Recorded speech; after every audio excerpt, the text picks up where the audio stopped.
Hey, welcome back to another episode of the podcast Downstairs Hello and welcome. We are just three weirdos locked in a basement that just absolutely love all things horror. We got just like a few things to say about that, but we'll get to that in a minute. First, we're gonna go around the table and introduce ourselves. Let's see if I do this without messing up. Dead guts roasting on an open fire. Jack Frost ripping off your nose. Yuletide angels being set on fire. People writhing from death blows. I'm here to sing a carol of death to you. I'm your festive spirit of death, and I'm Glenn. Damn, I only got a short and sweet one, but speaking of sweet, I do love me some homemade cookies. I'm Claudio. Oh, God. No. With the milk. And you know what? For a public servant, I think my attitude sucks. I have that written down as one of my favorite lines of that movie. Your attitude sucks. I'm your public servant, Joe. Glad to be here with you folks to discuss one of the greatest, I think, unsung, 70s slashers. So much so that we forgot to mention it when we first introduced this idea to our audience a few episodes ago. We mentioned all the, the four core slasher mascots. But 1974, Black Christmas is... We're in a 70s kind of mood. That's why I brought out my my 70s something that needs glasses to get all the credit, especially in the slasher classic zone. So absolutely, it's that wonderful Yuletide time of year. It's a time for cheer. More importantly, for fear. The only way that you'd catch me watching a Christmas movie is if you painted it my favorite color black and made it a slasher. I'm sorry, you don't like Die Hard? Boom. That's for a different podcast. It's not a horror movie, buddy. Nightmare Before Christmas, too soft? Sorry, I just want to contradict everything. That's a soft spot for a lot of horror fans right there. Yeah, but we're going to be talking about in our continuation of our SLASHICS series. Thank you, Shudder. We're co-opting that. Bring back the live stream channel if you don't want us to use it then. At that point, it's open source. I went from 3 to 1. I don't know why. I didn't see a TM. We're going to be talking about the slasher classic, the kickoff to the slasher genre, in my opinion. This is where a lot of the babysitter style movies kind of came from.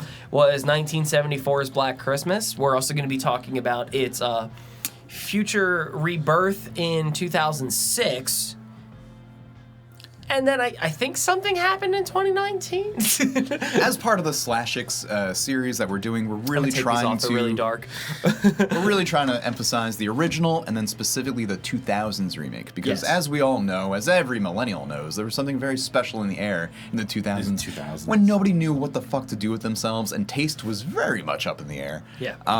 But this also got, in addition to a very 2000s remake, it got a 2019 remake that is so egregious that I feel like we'll have to touch on it. But yeah, we'll try our best to stick to just the original and the 06 versions. Thankfully, this is, as we mentioned a few moments ago, a franchise that has so few official entries that even if we go back on our word as we often do, we shouldn't be reigning too wildly. It's nice not to be bogged down with 4 decades of content to have to boil down into 90 minutes. Correct. At least in terms of mythology, but I gotta say, I don't want to say it's a chore, but it's it definitely is there's an undertaking that's needed to kind of understand the whys, the hows we got here. Well, it's funny that like this specific This franchise, is very streamlined. I like it.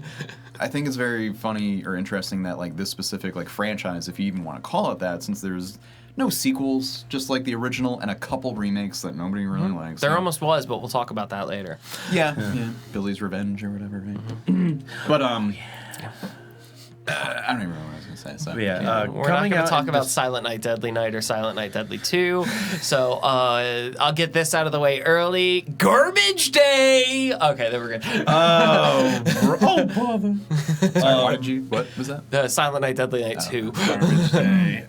Garbage Day! Yeah, so OG You got came 2 out. out of me, damn it. Yeah. OG came out December 20th, so I really enjoyed that this was like legitimately a holiday horror film, not just like something thrown. And it was about Christmas. It was during the Christmas time. Like I want to say like something like Halloween came out like 2007 Halloween came out in like August, I think. Like that feels weird. Yeah. That's not a summer movie. August 31st was when that one came out. So it's really nice that in like, yes, the Halloween of August. yes. I mean, summer is slasher season. Sure. So I Halloween would in certainly August, forgive. Christmas in July. We're directed/produced by Bob Clark, written by Roy Moore, cinematography by And Reginald. Bob Clark did have writing credits on that as well. Yes. I didn't mean to actually. No, please. I type really fast and I forget things. But cinematography by Reginald Morris, which I'll talk about later because there's so many, Awesome shots. The camera is being so smart and intentional. in this Yup. movie. Yes. And it's the vacant panaways and just, but we'll get to that in a bit. But I have specific shots that I want to call out. Oh, I do too. I have them written down. Yeah. That's great. I was gonna say, I remember what I was It's a gonna sign for a good cinematography movie is that we all felt we didn't plan that. No. photos and shit I was Yeah. watching today. But I was gonna say earlier, and I forgot, but just that even though there isn't like a long franchise history, like there isn't like specific lore that you have to like be aware of and abide to and any of that jazz necessarily. I mean, you could, but even though there isn't a lot of that. Since this was so fundamental and foundational and an early entry like in the genre of slashers and stuff, but it was 1974, right? Same year as Texas Chainsaw Massacre. It predates Halloween. And even though it doesn't have like a lot of character history that you need to be caught up on lore-wise or mythology-wise, it is in, like I would argue, like when they were trying to do the 2019 remake, I don't know about the 06 one. I feel like that was just like fun and nothing else and no thoughts and no brain, just fun. But 2019, they wanted to try to have a brain and they just utterly failed. But I think the pressure got to them because you had, 45 years worth of like feminist history, film history, those convergences. You've had Scream, you've had New Nightmare, you've had Wes Craven, you've had like all these like things that like, oh, you can't just do a horror movie. It has to like be satirical and look on itself and move it forward. And it can't just be the 2000 remake that you did 10 years ago. Like there was It's so forcing much. itself to have the expectation to do all those things instead of just being. Yeah. Thought it was very Forcing ironic themselves to almost jump through more hoops than were needed, for that sure. despite not having mythology, there was still, I think, a lot of baggage. Yeah. That I think the 06 largely avoided. There's baggage. There's baggage. There's some baggage. I've got a few things to say. We'll get there. But yes, So, I yeah. want to steal Joe's question to ask you guys. What was your first interaction with Black Christmas?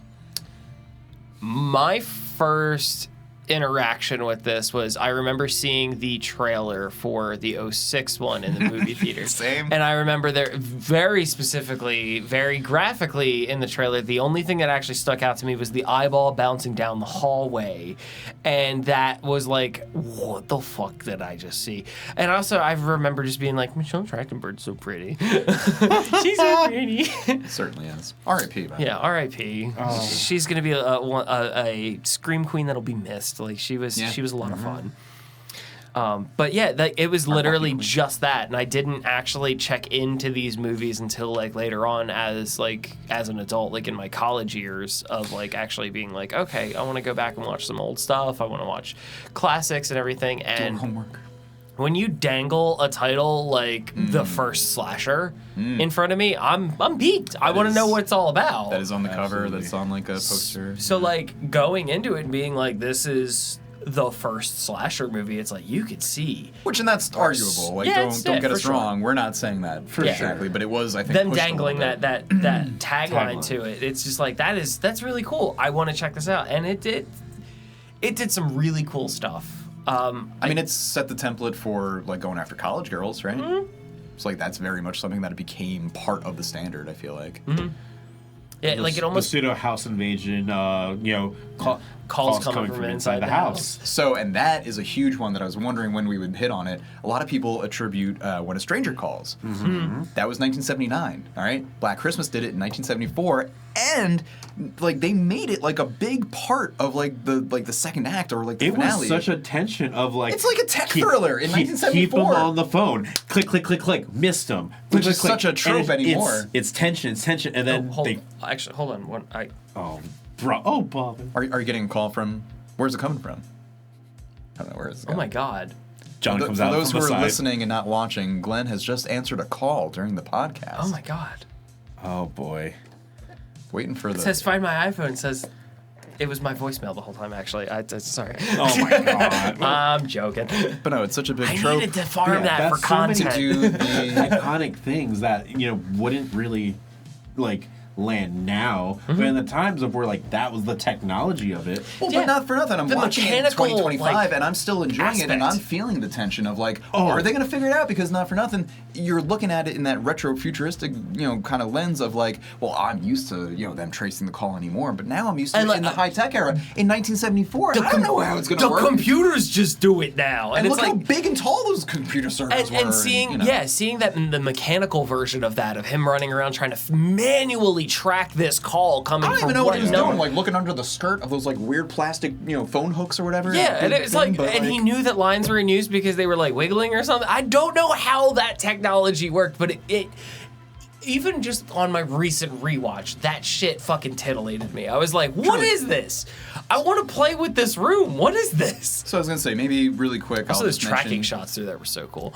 I definitely want to get to those. But I was gonna say, before we kind of get too deep, maybe just for anyone that maybe hasn't done their homework or isn't otherwise aware, because this again is sort of, I think, like very underrated and very under-recognized, even still today. Because you asked like when did we first encounter this? I don't think I did either until the 06 remake, which I was in college the first time at that time. And it was not the time in college where I was necessarily like chasing down what I knew I wanted to do. I was just like at college, right? Mm-hmm. And Sounds like my entire college experience. so like I wasn't being intentional or paying attention very much, but like I vaguely remember that happening, having the title kind of click in me, and I was like, God, that looks cheesy. But then later learning, like, no, it's not just a random, like, college girl, watch those pretty girls get killed thing. Like, no, this is a remake of a classic that's actually held in very large, or high esteem. But I still didn't watch it until I eventually picked up the Blu-ray, like, I don't know, 5 years ago, and was blown away. And I'm watching it for the first time, say, in, like, 2019 or 2022, or I don't know. But, like, it was a 4.5 out of 5-star movie for me then. I rewatched it today. It's still a 4.5 out of 5-star movie. And I was going to say, like, I feel like you hear Black Christmas and you might look at the synopsis of the plot, or you're looking at the poster or the cover.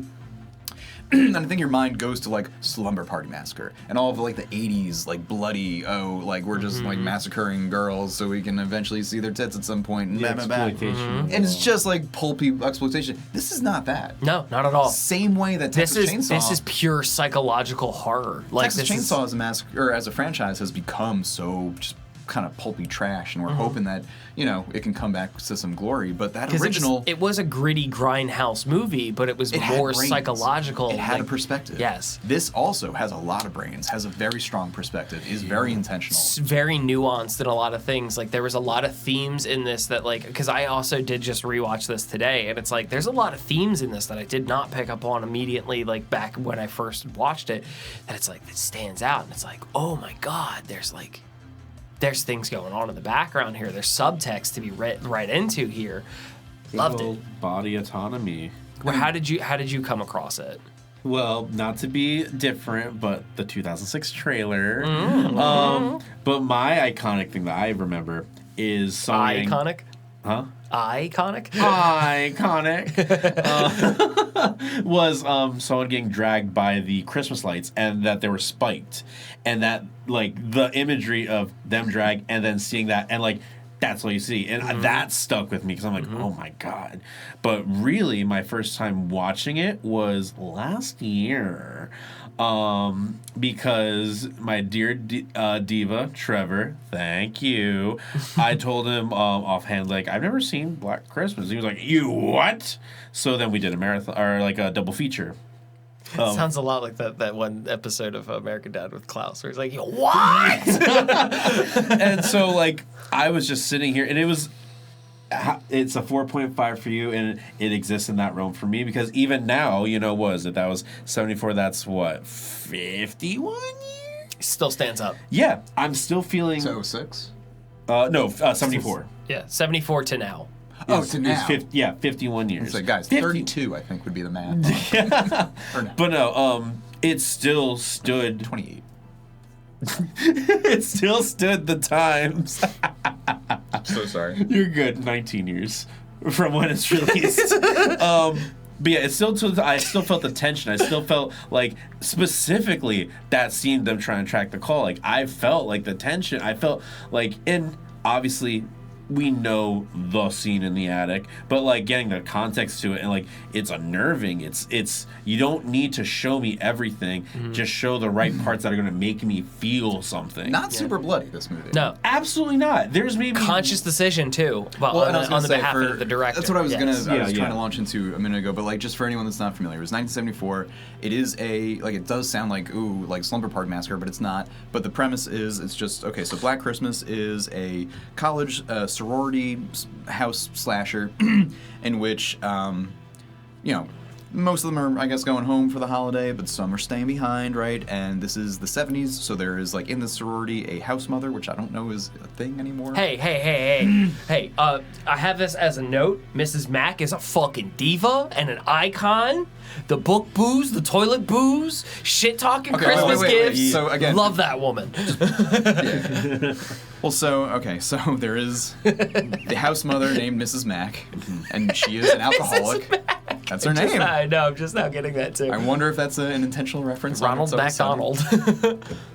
But yeah, so in Black Christmas, you have like the setup for a classic slasher, but it's so indelible. It's such a good classic. It's something that we're saying is 4.5 stars out of 5 because even though you have these like wild characters like Mrs. Mack, who's just like, it was just hilarious. Like, I just want to watch like the comedy movie of her like stringing along conservative dads. Mr. Magoo's her way through everything, which is really funny. While also like you're having a stash of liquor in like every book and every toilet. What is the old-timey term for a lush? Like someone who's just drunk constantly? Which like anymore, we'd be like, oh my God, like you need help. It is not healthy to hide alcohol around the house. But like for some reason when she was doing it, it was just the most funny thing in the world. She's like, girls, you're drinking too much. And then she like reaches into a book and there's like a bottle of like liquor in the back of the toilet bowl. Like, I love this woman. In this 1974 movie, I feel like she's also brushing her teeth and she has dentures in her. I don't know if you guys caught that or not. She has dentures in the cabinet. She's brushing her teeth. I was like, what the fuck is going on?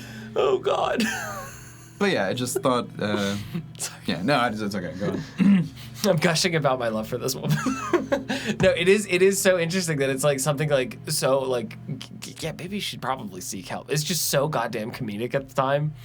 But they compound all of this together in such a way that it's like you're building all of these interesting characters. Like we have our angry bisexual drunk lady, and then we have like our very goody two shoes Christian woman, and then we have like our sporty girl, and then the nerdy girl. It's like they fit all of these tropes and stereotypes, and they're building all this out, and then unknown assailant enters the picture. And so very early in the movie, he starts just harassing the house with these like very genuinely obscene phone calls. And I really love how we've been discussing with these like original slashers, the ones that are being made in the 70s, are really like such a great reflection of the like trends of the time, where like 70s movies, they took their time with a shot. There were much longer takes and there weren't so many like quick cuts. And the scene that establishes like the initial like obscene phone call is super creepy and gross and obscene, but also it's a single shot. But it's not like a, like, ooh, we're tracking through a room and like doing dynamic stuff. It's literally just like panning across. Yeah, you're just to see getting the reactions of all of the girls. And I love that the way that they shot this scene lets you know that it's not the first time that this has happened. They've been getting obscene phone calls for some time now, that this has become a regular thing. Like, oh, the moaning guy is on the phone again.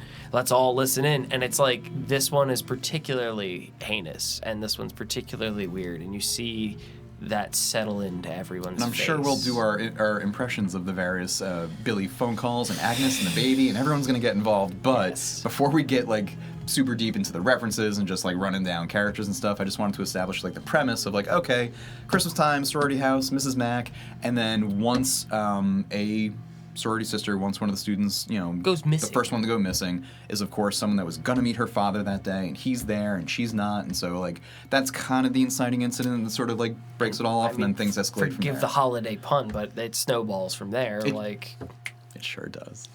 Well done. I'm sorry if I beat you. That was perfect. Yeah, no, I didn't even have it in mind. So well snowballs. But yeah, so now we can get into the fact that Margot Kidder, and it's kind of cruelly ironic because she had her own issues with addiction and stuff, but is next to Mrs. Mack the most captivating drunken screen presence I think I've ever witnessed. Holy cow, she is so much fun to watch, just mouthing off to cops and conservative nerdy dads and just being amazing. It's a new extension, Effie.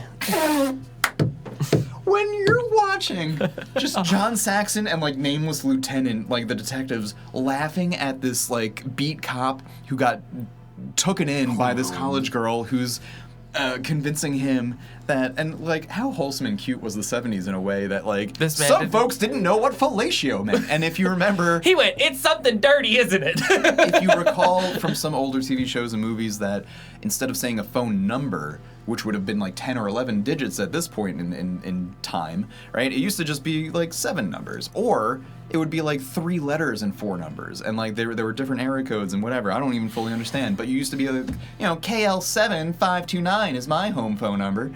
And so whatever, I guess like the one extension in this one scene in the movie, Margot Kidder is telling this dumbass cop like, yeah, the house phone number, it's fellatio 7924 blah blah blah whatever, but to like say for the F extension.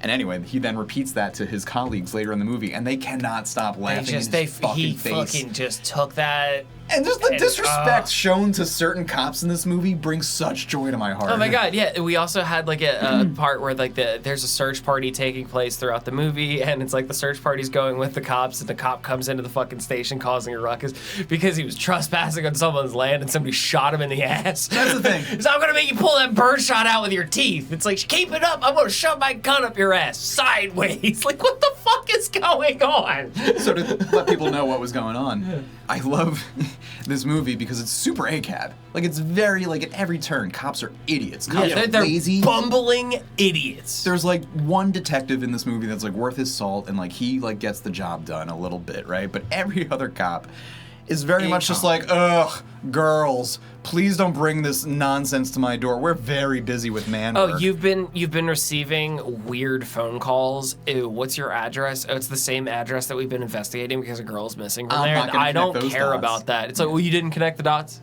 You didn't put that together? You didn't think that was necessary? Calls them out on it. It's so great. But so not only is Margot Kidder like, just ridiculing the one cop, not only are they being like lazy and like avoiding trying to solve crimes, which is like their job, but then you have like halfway through the movie maybe, some poor schmuck of a, like beat cop, again, like a uniformed officer, coming into the station with his pants off and blood all over his ass.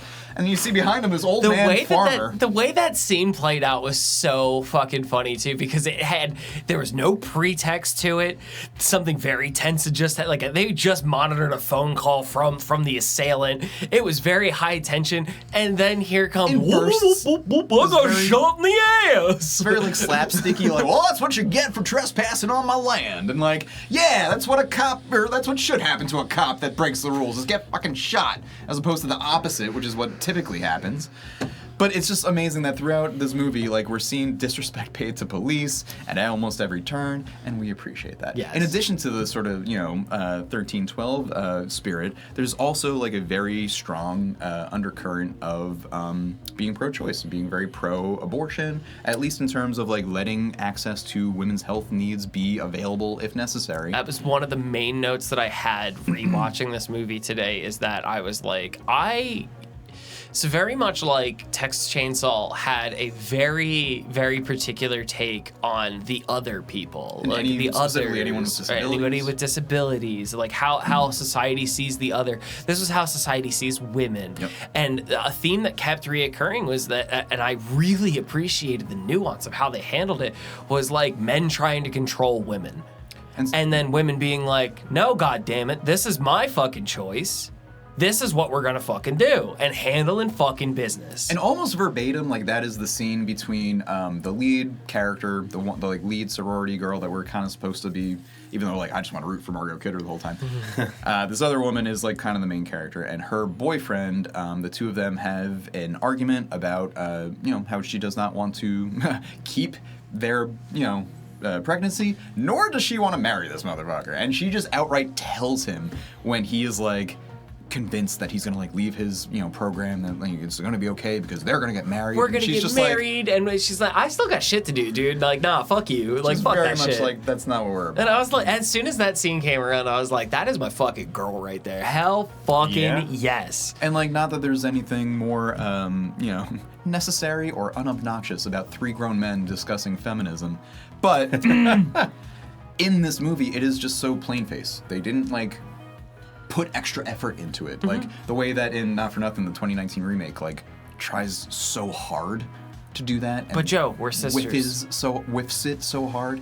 But this one, it was just, like, matter of fact and plain spoken and just, like, explicit and just, like, didn't need to dress it up or get too complicated with it. It was just, and because on the other hand, you also have, like, Mac and Margot Kidder's character just being like, we're all drunken sluts just trying to ride some dick, am I right? Cheers. And, like, so it's not, like, 100% And I PC. love that we went the other direction with it too, is like that we got like super upright, uptight dad being like clutching his pearls. It's like, that is so fucking funny that he's like, I didn't send her here to be getting drunk and party and meet boys. It's like, it's so funny that they were like, we're gonna take this trope and like flip it on its head in the fucking early 70s. Well, that's what I mean. Was it even a trope? But I mean, I guess just gender roles. Yeah, is the trope, sure. like, because it would have been the idea of like, no, the older conservative woman is going to be clutching her pearls. It's like, no, the man does it, and he also gets fucking snowballed in the face in like the first like 5 minutes of his appearance. Anyone there. who's ever gotten like ice ball in the ear, like, I felt sympathy for him right off the bat. But then he's a dick the rest of the Then movie. So, he's like, also a dick about it too. When the guy comes up and is like, I'm so sorry about that, and he's like, well, you should be, and he's like, I said I'm sorry, and then he goes, can you help me? Yeah. It's like, no, fuck you, old man. Which I don't think is just like awkward, people. Like, I think that was very intentional dialogue. Like, because, like, yeah, he's a dick, and young person was trying his best, and is like, by the way, a teacher, and like, how dare you? And like, it's so cool too that it's like, this is where we come back on that idea in our SLASHICS that we've done in the past of like the truth and the reality and the honesty of these characters being like, this is real life, dude. Like, that guy fucking exists. Like, there is that very like uptight, conservative, upright dad who's like, fuck you, and then it's like, well, actually, could you help me? Could and you like, reset my router? Yeah. What's the password to the Wi-Fi? Yeah. It's on the back of the box. What box? Oh, God damn it. Just give me it. so that we can continue to like celebrate all the parts specifically of the original that we still want to discuss before getting to either of the remakes.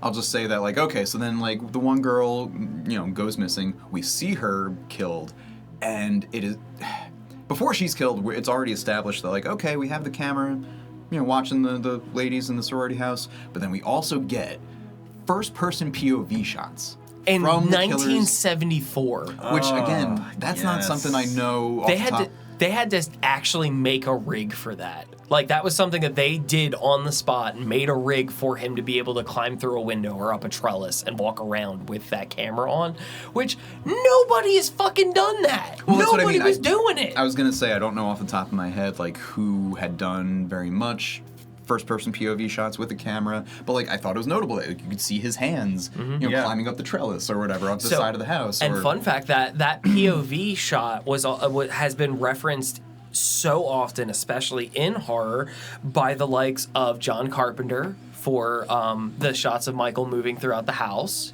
during the slaying scene at the beginning, and this then does predate Halloween. And then also they used a lot of those like kind of guerrilla tactics of like shooting like that in Evil Dead as well. Sam Raimi referenced that as well. Yeah, that was actually the first thing I thought of course, like the zooming, ground camera from Evil Dead when that happened. But like you see this so you see this camera, first-person POV in the hands or whatever, so you understand, like, oh, okay, there's, like, a creep, perv, outside invader, like, sneaking up the side of the house into the attic. So, like, that is established already. But then you get the obscene phone call, and then you get the first kill, which I only wanted to mention because I forgot how iconic the first kill is because even though we mentioned that this movie is, like, largely bloodless, it's still pretty visceral in the kills. It's pretty varied as well. This is not a killer with like a specific one weapon. Like it's not Michael's butcher knife. It's not Leatherface's chainsaw. You know what I mean? It's not all attacks of opportunity in some fashion or another. Machete. Metaphor. Machete. It is a metaphor. Or Kruger's gloves. But all phallic. Of course. This interesting, not so much. Well, a couple of them. There's a couple of them. We'll get into. There's all one of them. in particular. Yes. The first one though is not at all, and it's in fact just a plastic bag, which is like creepy and scary because it's a clear plastic bag, right? So you can see like what's happening to the poor human being's face as like they're suffocating or whatever. And I just wanted to mention that because I don't think we can see it very well, but there's a album from a band called Dying Wish called Flesh Stays Together, but the cover is a woman's face being like suffocated with a plastic bag. That's what's on here. But that band, their music videos, that one in particular, is definitely playing with a lot of horror tropes, and again, just like speaking on the influence of this. Yeah. But I thought it was inappropriate. It's cool that you can see stuff carry out so far from the original like context to be like pulled out and be like, no, this is still a cool shot. Like we're still gonna fucking work with this years later down the line. So you get these like great long pans of like people's reactions to things, which again, like when you have those longer shots that aren't like cutting all the time, you really kind of put the emphasis, I think, a little bit on the actor and their performance because it feels a little bit more like theater. And so like I love this cast. I love Margot Kidder.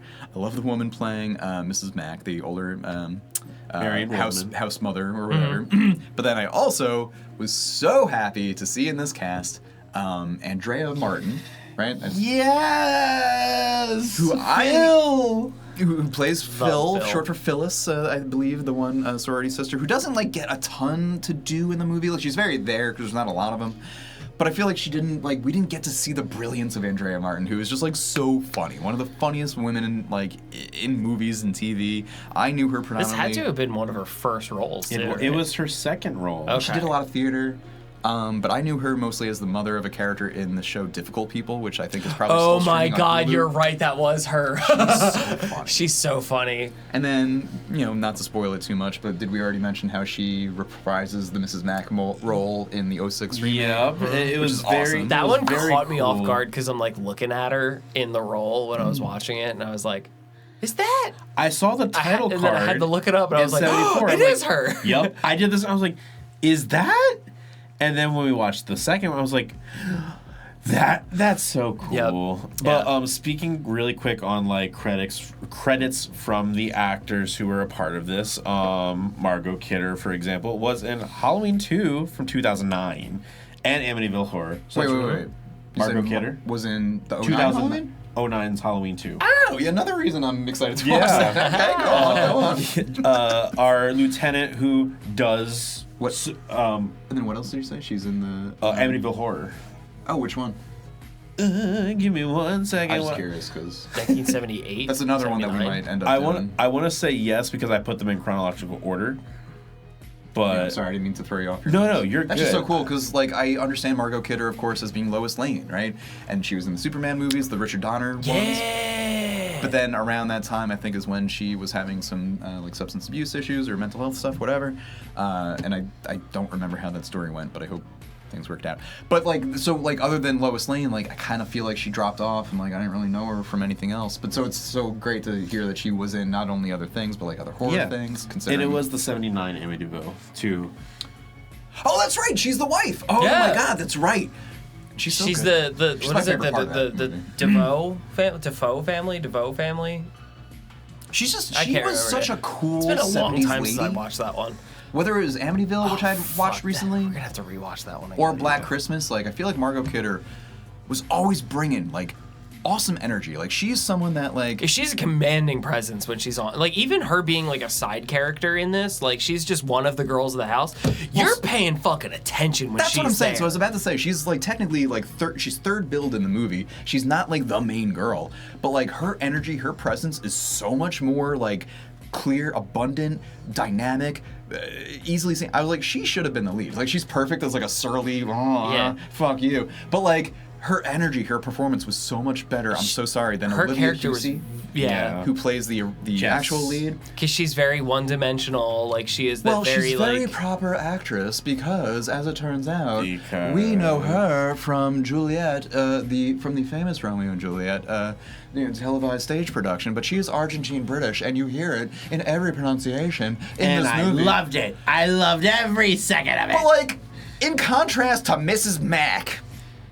And the character that Margot Kidder plays, where they're like drinking out of one side of their mouth and cursing out, men on the other, like it does and smoking right in the middle. Yeah, so much secondhand smoke. Dude, from Margaret those Kidder ladies. was smoking that entire fucking movie. Like it was so funny the whole time. It's just this the whole time. She's just got to drink. She's got to smoke the whole time, and it's Good for so funny. But no, this and Amityville Horror. I just wanted to like shout out Margot Kidder because like again, not meaning to be like objectifying hetero male, but like real like captivating screen presence, but like also just I don't know, bringing such a naturalistic energy to like a wife role or like a friend role where I don't feel like you were memorizing lines. Like I felt like Olivia Hussey was memorizing lines and performing them to the best of her abilities. Yeah, no, Margaret Kidder was just literally And Margot just Kidder like lived those roles, yeah. and like they she weren't just deep. showed up to set and was just like, I'm gonna have a smoke and a drink, guys. Like, let's just roll it. And I don't mean that like her like substance abuse is what made her good in those roles. No, it's just like she just settled into these characters and just felt very, very, very real. And that's in this not part of moment. her character in Amityville Horror Oh, at no, all. no. But like in both cases, I just felt like she was very lived in, and I just am sorry that we couldn't see more of Margot Kidder,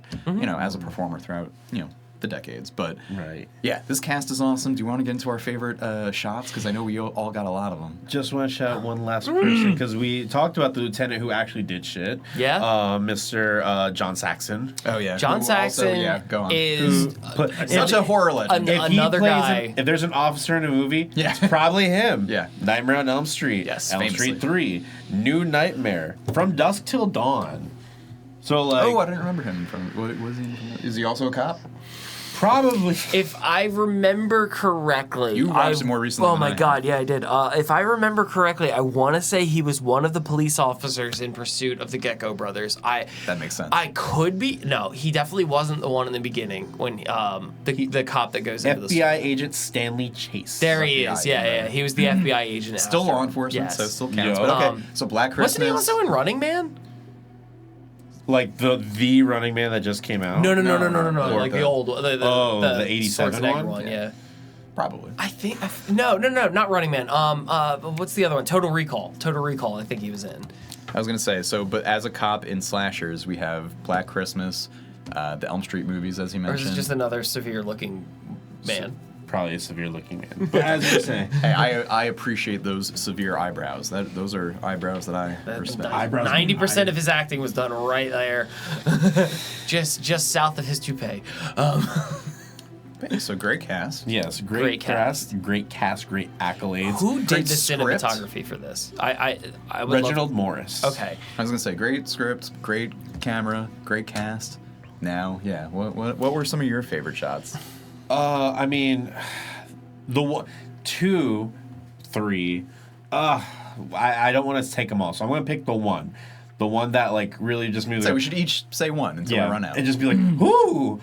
When spoilers, this movie was out for a while, so here you go.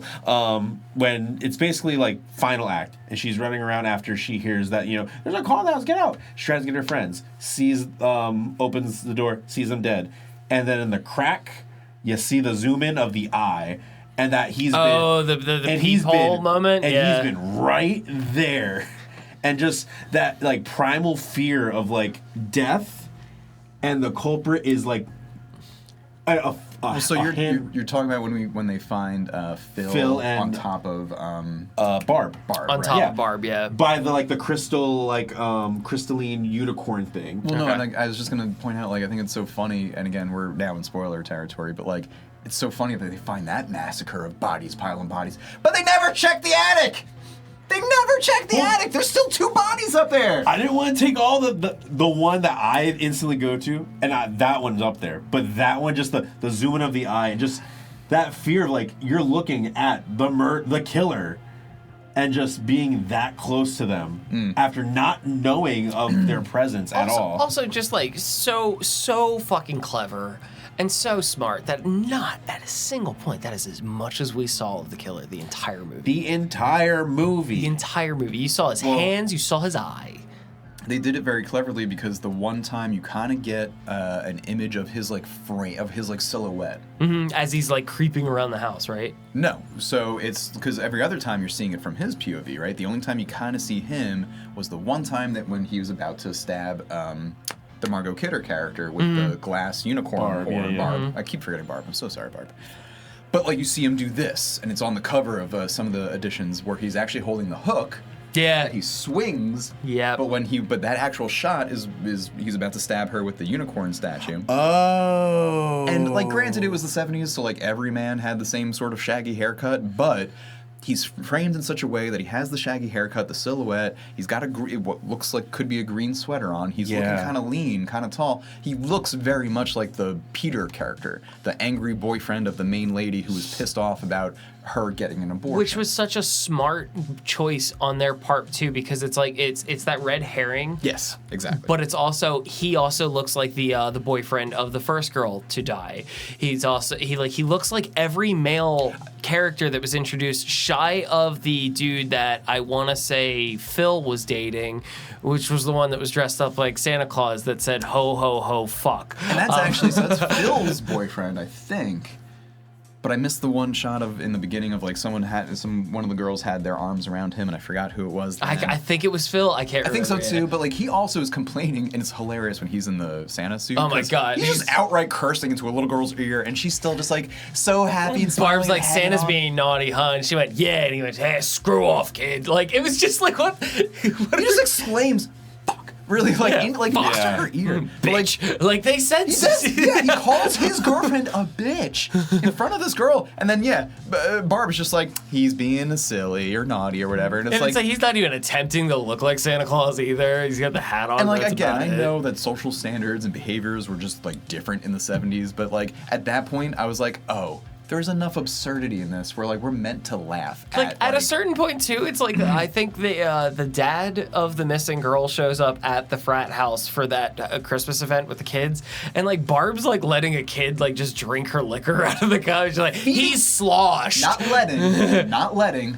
Feeding champagne to this, like, 8-year-old boy. He's so drunk. Anyway, your daughter's missing. Like, what the fuck is It was very funny. Yes. But wait, before we move on from the men of this movie and how similar they look, there is one man who has a very distinctive look. If you recall, while searching for the one missing girl out in the cold, his full-on beautiful fur jacket, fur mink coat. All right, so tell me that wasn't the coolest dude you've ever seen in your entire fucking life. He had all the aura. His hair was, like, coiffed. He had, like, a good outfit on, the bell-bottom jeans. It wasn't just like a chaotic. No, it wasn't like it wasn't a David Cassidy going on. There was, like, and there was grit to it, and he was also a fucking hockey player. Yeah, it's just like, oh yeah, you're just the most badass dude ever, wearing the fucking hockey mask and everything. Funny, like, much like Joseph Gordon-Levitt in the Halloween H2O, getting a hockey mask shot, like in kind of the opener, one of the opening sequences.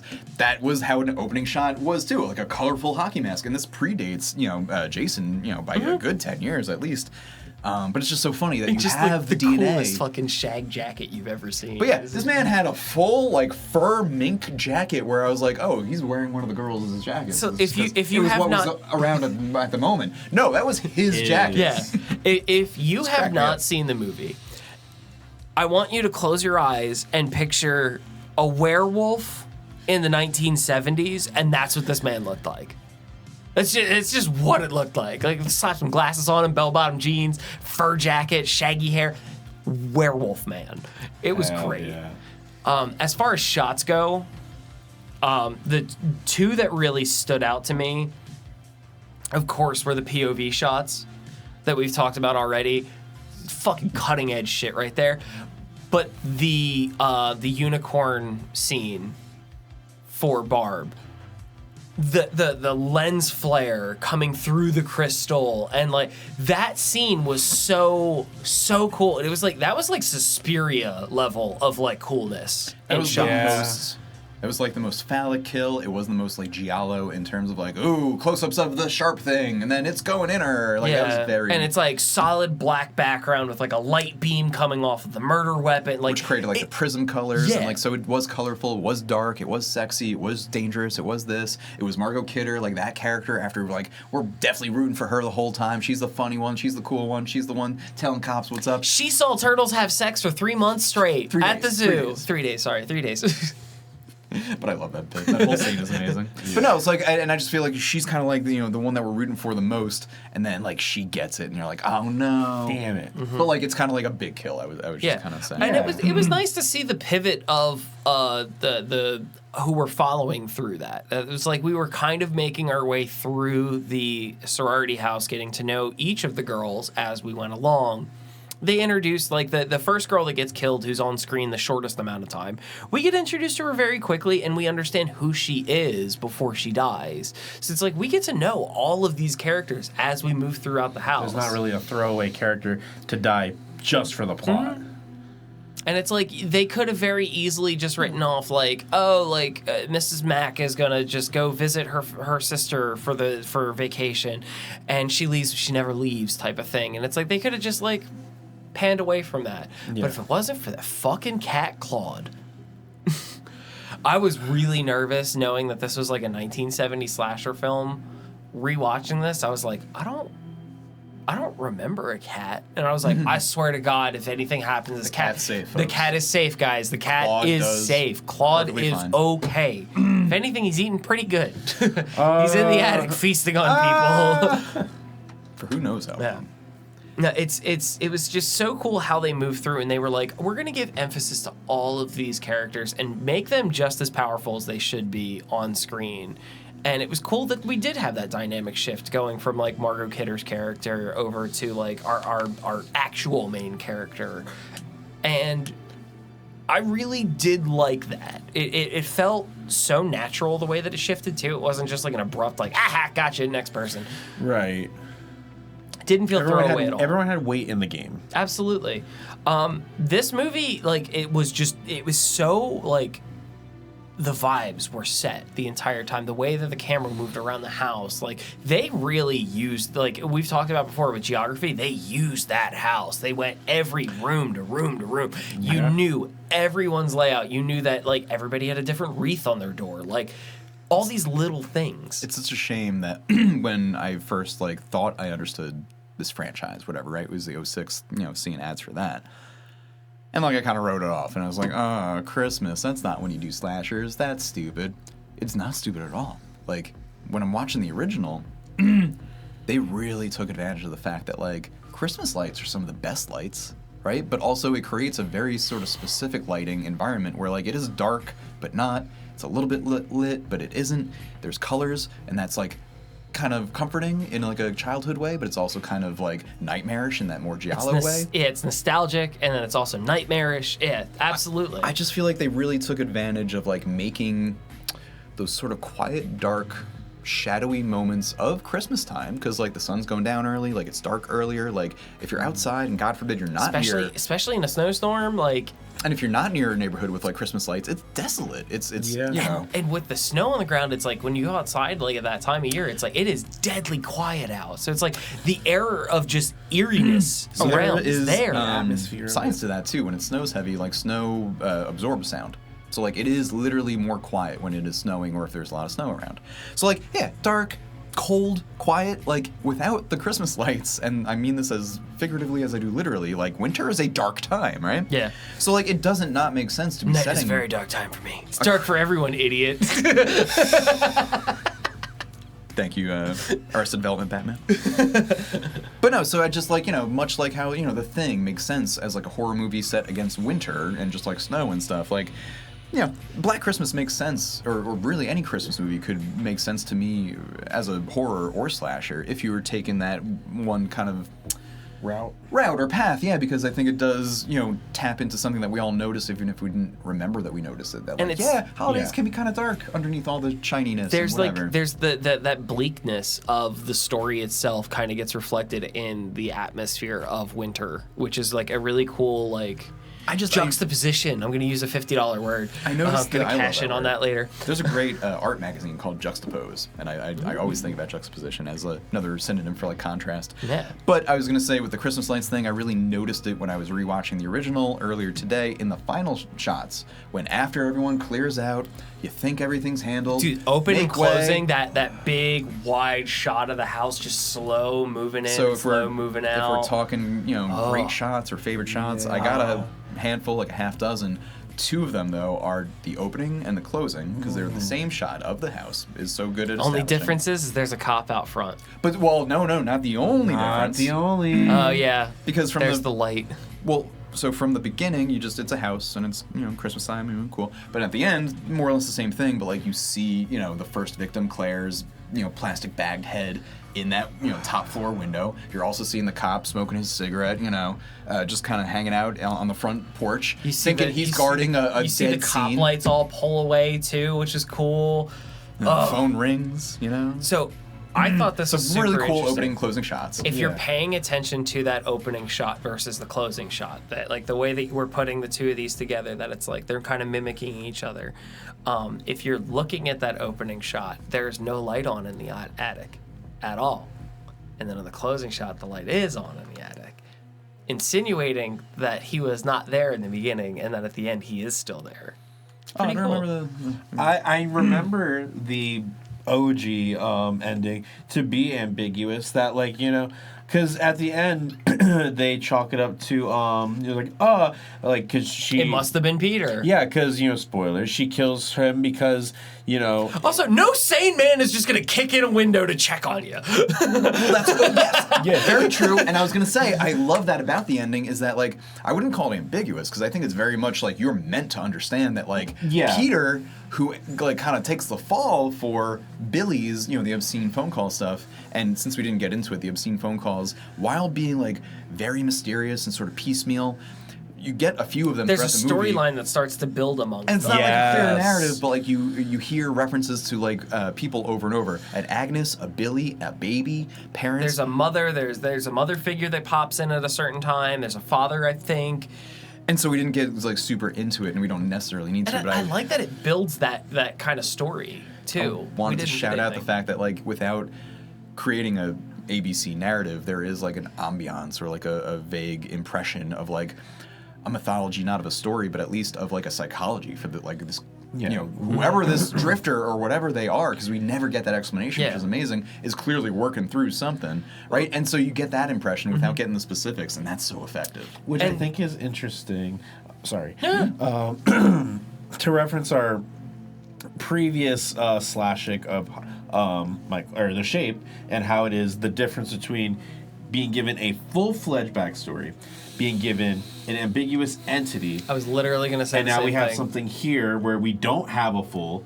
We know this person is a person, but we only have so much to work with. So we still have the mental liberty of, us piecing together what we have. So I wouldn't call it necessarily ambiguous, but no, when you're watching it for the first time without subtitles or the pause button in 1974, you might walk out the theater thinking like, oh yeah, they got him. They got that Peter guy. But then if you're paying attention, like you hear the phone ringing at the end or see the light on. There was so much the subtitle saved me because there was a lot of noises that were being said And again, at the that bottom that naturalistic- something is happening and I couldn't hear it in real life. Yeah. So quick touch on 06 versus this. Like, I really liked that this kept it kind of open and didn't really explain out like all of this stuff and just sort of naturally let this narrative unfold in some fashion, whereas like 06 they were like, we're gonna info dump and like give you all of the exposition that's possible because we're gonna get into everybody needs to get fist fed everything. I'm gonna throw all that right in my pocket. Yeah, because- we'll come back to that. Yeah. The original is intentional and like lays all these like groundwork for you to kind of like walk through the story and understand it and come to conclusions about like, oh, it's amazing that like Peter wasn't the killer. He was just another psycho man. Because guess what? A lot of men are psycho dicks at this time and have unfair expectations for their girlfriends or and in moms general. and baba and daughters and all that. And it all came together in this awesome like statement. And then in the 06, it's just like no subtext. No thoughts. None. All just, So exactly what you expect. before we move out of this one, couple of really cool quick facts that I had found out. First off, being the violence being off screen in this one, which nicely done, very akin to Halloween, where it's like it is a horrifying movie, not super gory. So apparently, Bob Clark fought for and really, really wanted to, and that's why they shot it the way that they did. He wanted all the violence being off screen because he thought that it would be more effective in setting a tone of being scary and like setting the tone for more of a psychological terror. Less and is more. God, he couldn't have been more right. Yeah. Other fun fact to follow up about Bob Clark. Do you know what other big movie Bob Clark did? I do not. It was a Christmas movie. Is it a Christmas Story? It is a Christmas story. The name and a lot vaguely of the seems- same people that worked on this film worked on that one. My dad's gonna love that. That's amazing. Bob Clark. Okay. Bob Clark called up a lot of his buddies and was like, "Hey, production team, I need you guys back again. Writing team, I need you guys back again." And it overlaps so love Christmas crazy. Story. It's a very high quality movie. Shoot, I I have crafted it. kids. Yeah. To further tip a cap to that also one, has, like, a the s- leg lamp shows up in 06. That's right. Oh shit! I did forget that. Yeah, because Glenn Morris was very good friends with Bob Clark before filming this, That's too and during funny. filming this. Oh my god, you had And- that in your back pocket. Yeah, I did. And because I was shocked and I was like, wait, I know that name, and I looked it up and I was like, oh. My last fact is kind of a non sequitur. Did you know this was Elvis's favorite horror movie? Okay. Elvis would apparently watch Black Christmas every Christmas until he died. So you got to see it Now, wait, 4 or though. 5 Christmases in a row. Was this just a favorite Christmas movie of his, or was he a horror guy? I don't know. I That's haven't looked into interesting. it. That's very You can ask him. I'll get a Ouija board. Can I? So, with having mentioned Glenn Morris, we're gonna move. Wait, Unless you before- go ahead. No, because I was gonna say if you guys didn't have any other like specific shots from the original that you wanted to shout out, I just had like a couple that I can quickly run yeah, through. yeah. And then I'm very excited to The whole movie. The phone call Panaway. That was my other one. Yeah. Where I was she's gonna say if you didn't have any others. where she's receiving the calls coming from inside house and just that slow pan. Oh my God! of, When like, her bumbling getting cop that is sitting there news. screaming at her, and Well, 'cause I was gonna say- we get that really cool like the reverse like zoom thing as the camera moves away from the stairs of her getting that type of feeling. Yeah. Oh, and he's just screaming on the other end, "Get out of the house!" Yeah, and that just like you in any in any modern time, I feel like that'd be like a cop out for like a jump scare or a chase scene to start, but they just let that simmer and just like And now she's you're just screaming up the stairs to Barb and Phil, helpless. Yeah. And he's like, "Girl, pick up the phone, get the fuck out!" Like, also, bumbling cop dropped the ball again too.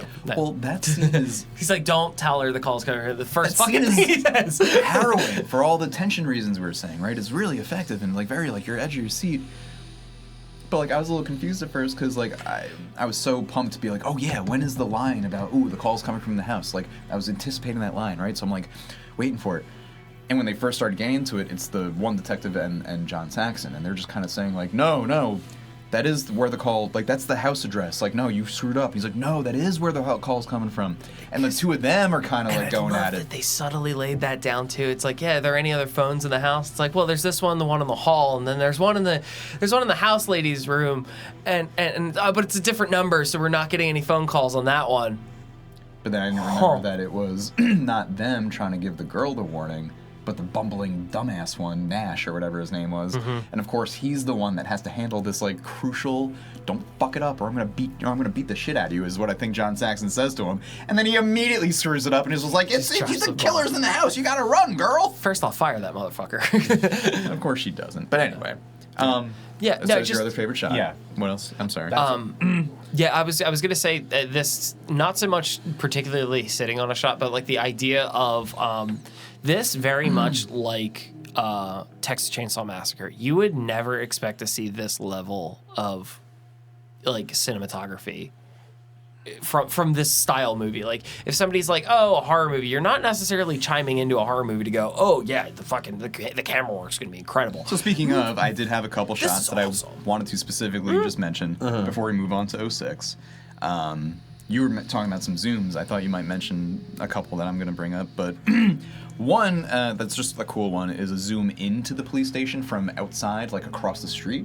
I was just impressed for, again, 1974, like, you know, you zoomed in from like across the street into the office of the conversation we're about to jump into.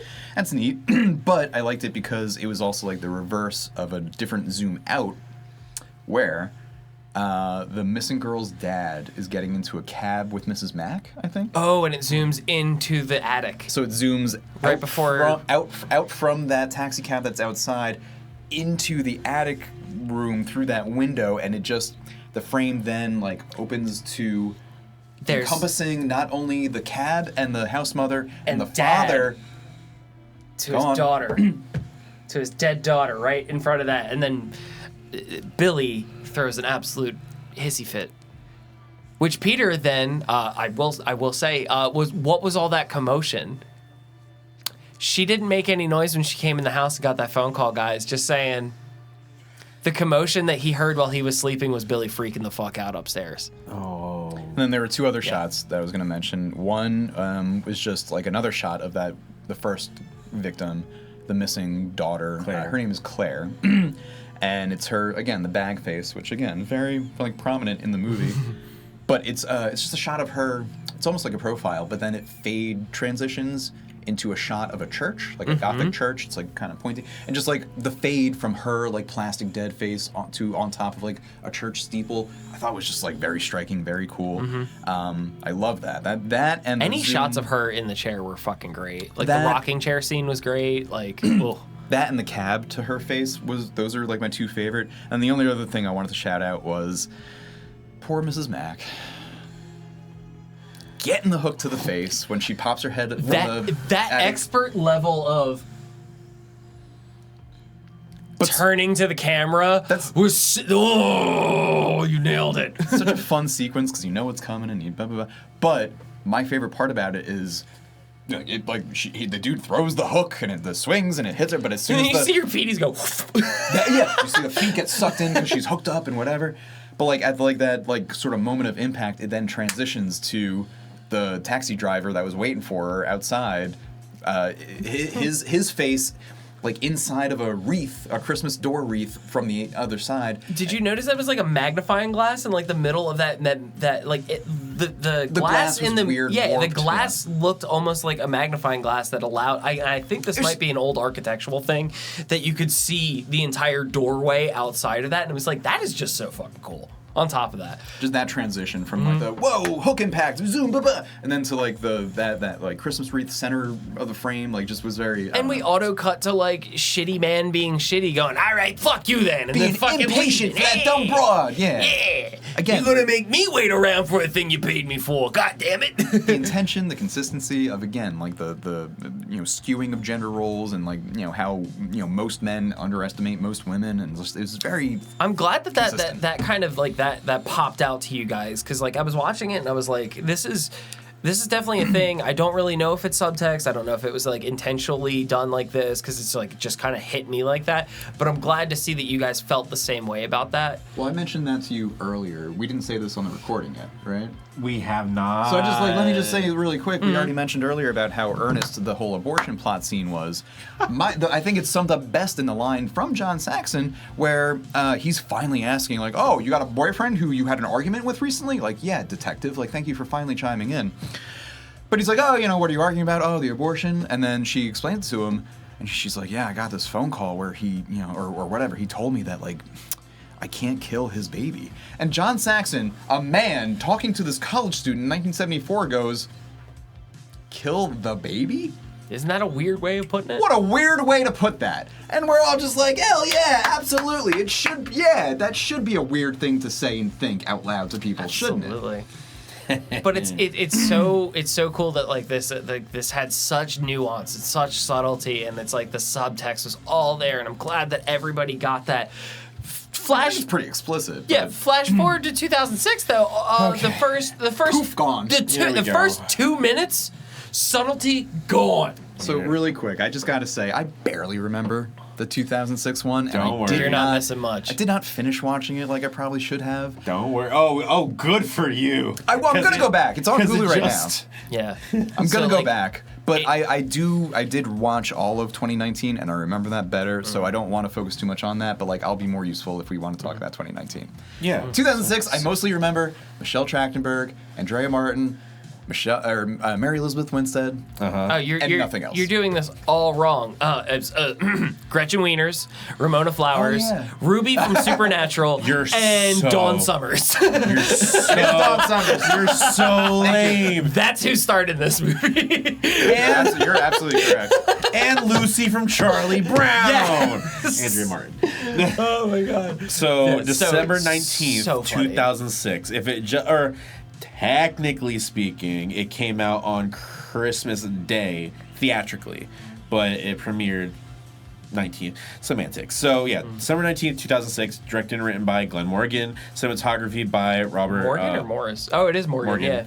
Cinematography by Robert McClackian, and produced by James Wong. All right, so interesting thing about Glenn Morgan. This was only Glenn Morgan's second directed movie. He wrote for a ton of other stuff. He only ever directed Willard before this. The Rat movie? Yes.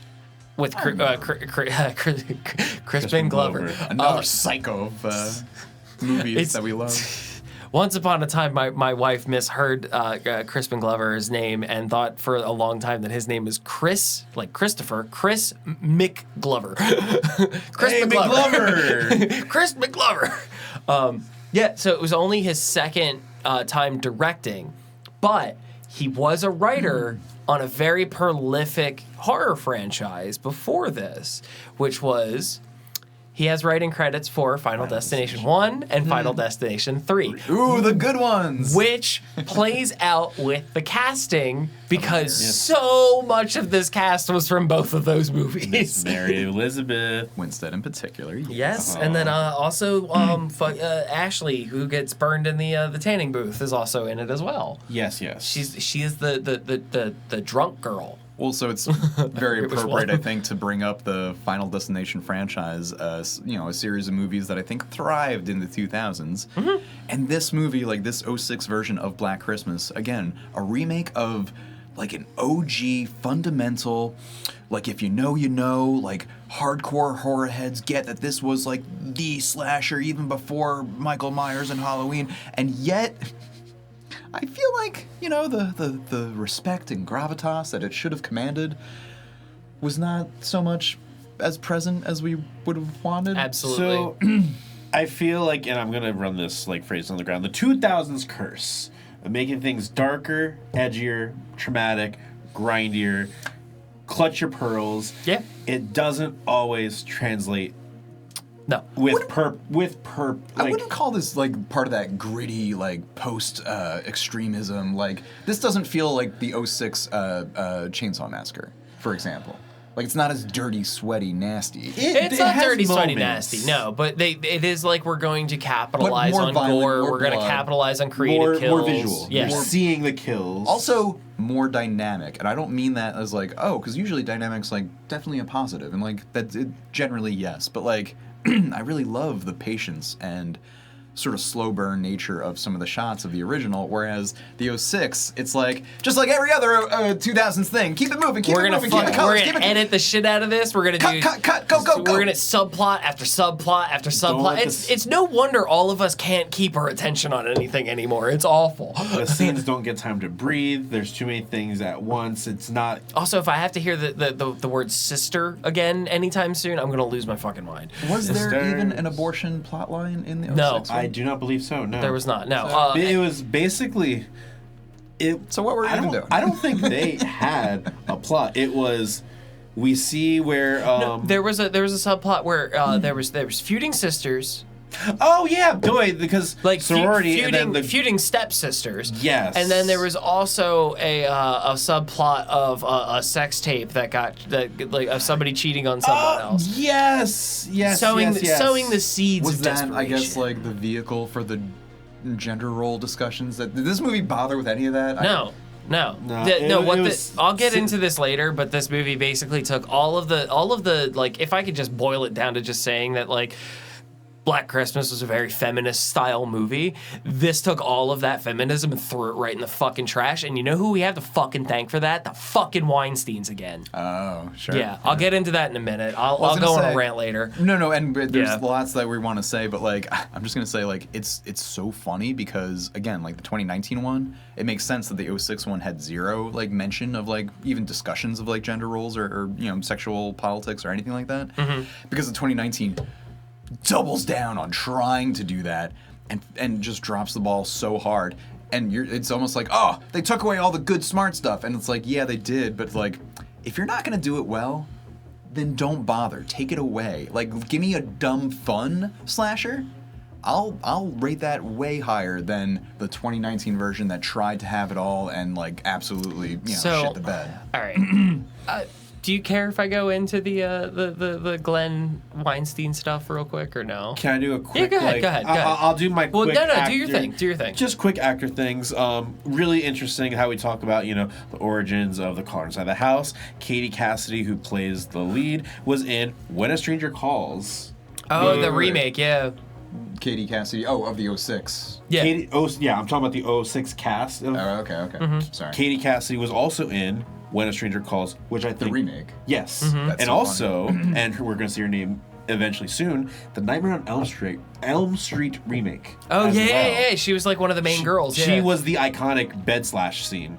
Oh, Yeah. That was her. I mean, That's a name I should know then. yeah, we'll get to her again We will soon. do. We will. Michelle Trachtenberg, we know her. We love her. Love her. R.I.P. Yes. Mary Elizabeth, we know her. I We had love such her. a crush on Michelle Trachtenberg when I was growing up. I loved her so much. She was so cute. And Andrew. That's where our short age difference makes a difference. Because she was forever bridges. little sister, Yeah. And then, even on of Gossip course, Girl. Andrea Martin, who was our Phyllis of 74, becomes our new Mrs. Mack of 06. And she was a take cool. no shit bitch in this movie. And She not was for like nothing- one of the strongest female leads And in I'm this gonna entire say- It's a movie. better Mrs. Mack than a Phil. I'm going to go ahead and Yeah, say that. actually, And- you know what? Yeah. And I'm going to The say... 06 reason, or the 06 movie has one reason to exist, and it's letting Andrea Martin play. And I'm going to say, dumbass way to die. A wasted... So I don't remember. You're going to have to remember. Oh, okay. We'll get to it. We'll get to it, but I'm just... If you're going to bring her back, let her have some time. That was the dumbest way. What was it? It was the the original icicle. Mrs. Mack- Icicle to the eye. Yeah. So I actually, you know what? Before I go into my whole rant, we'll talk about the things that make it dumb, and then I'll explain why. Okay. Where to start on that?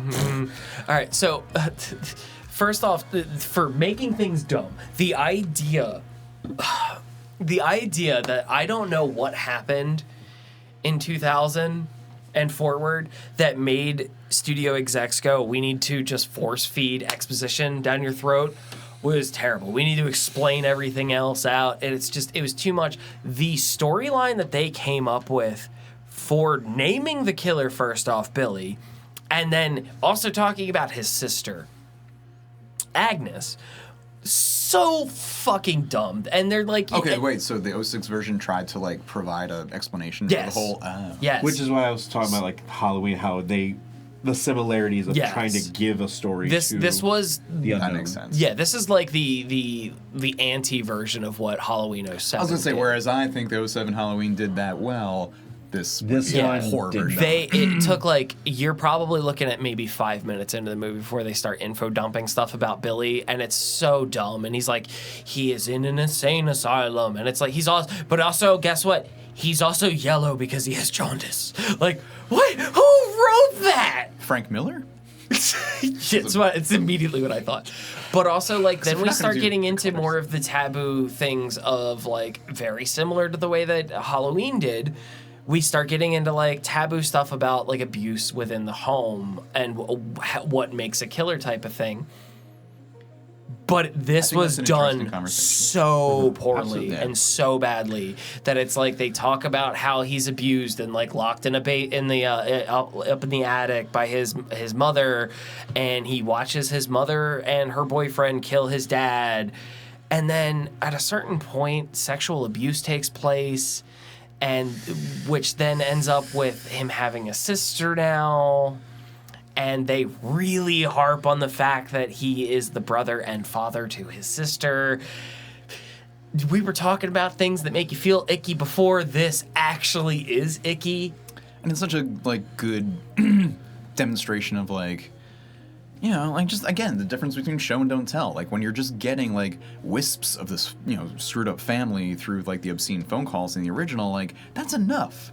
And, like, those, you know, bits, like, are more powerful than a full-on expo dump. And imagine being such a piece of shit that you hear something like that and go, I want to explore more of it. It's like, that's fucking weird, dude. You should fucking know. Well, how about no? But again, like, that's what they did in the 07 Halloween, and we liked it. And, like, weird and fucked up is also not necessarily, like, not, you know, like, that persona. Yeah. It's not exclusive or whatever. Yeah. But, like, it's more about just, again, like, the old cliche of, like, well, it's not the content, it's the execution. Like, anything could be good if you do it well. This was not done well. No, not at all. No. And then we get a lot of, like, senseless violence, which it sounds funny for, like, talking about horror movies, but it's, like, senseless violence or, like, senseless killings that it just doesn't make sense. Senseless? Okay, I was going to say senseless or unimaginative or illogical. Yes. So I feel like, yeah. I would say more sort of the first two. Yeah. All Senseless three. isn't necessarily a bad thing in horror movies, especially slashers. But illogical and uncreative, like, or unimaginative or whatever, I feel like those are kind of cardinal sins. Because the problem is that there was a lot of rewrites to this movie and a lot of reshoots that had taken place. There's like 3 different versions of this movie that exist. There's a US version, a UK version, and then like a director's cut, I think. Really? Yeah. The UK version is very different, which is, yes, the UK version is the version that... Don't give me lore that people cared about this movie and there are different versions of it. That doesn't make sense. So this is one of the weird times that this actually came to fruition. The UK version is what the studio had wanted. The US version is what the director could get. And then I think the director's cut is like, what the director wanted to do. That's a really fun way to put it, though, because then it's like, okay, here's what he wanted, here's what the studio wanted, here's like the halfway. All right. So in the way of some of the dumber, unimaginative kills, like the way that Andrea Martin was done in... A waste. It was a waste. It was a throwaway. So we love her. Mary Elizabeth Winstead I just love it and her are like, trying pissed to about a thing like this was a crime. Yeah, no, it was. It was genuinely. Her and Mary Elizabeth Winstead are trying to get in the car and drive to the police station. That's what they're trying to do. And there's a snowstorm, so it's going to be an arduous journey. It's going to be super hard. It's hard to get into the car. It's hard to clean the windshield. It's hard to start the car. Everything is building tension so very well. Then, as Andrea Martin is outside of the car scraping ice off the windshield, she sees the car shifts, and then she sees like a yellow eye in the spot that she's scraping, and then just like an explosion, an absolute explosion of blood all over the windshield. Mary Elizabeth Winstead is killed in a way that we do not know. I have no idea what could have taken place for her to explode like that, but it happened. Andrea Martin then backs up against like the garage door, and an icicle falls on her head and kills her. Like impaled. just the same thing that Dwight tried to warn Michael about. Yeah. And like that, I feel like that is how the whole fucking movie went. Is that it was just like Abrupt. It just kind of happens. You build into a tension, and then like the tension would be ripped away because it was like, all right, we're just gonna just off this person. One of my favorite movie criticisms is when like things just go off the rails and like things are, like there's no like intention or cause for anything, and like my favorite thing to say is just like, well, so at this point, stuff's just happening.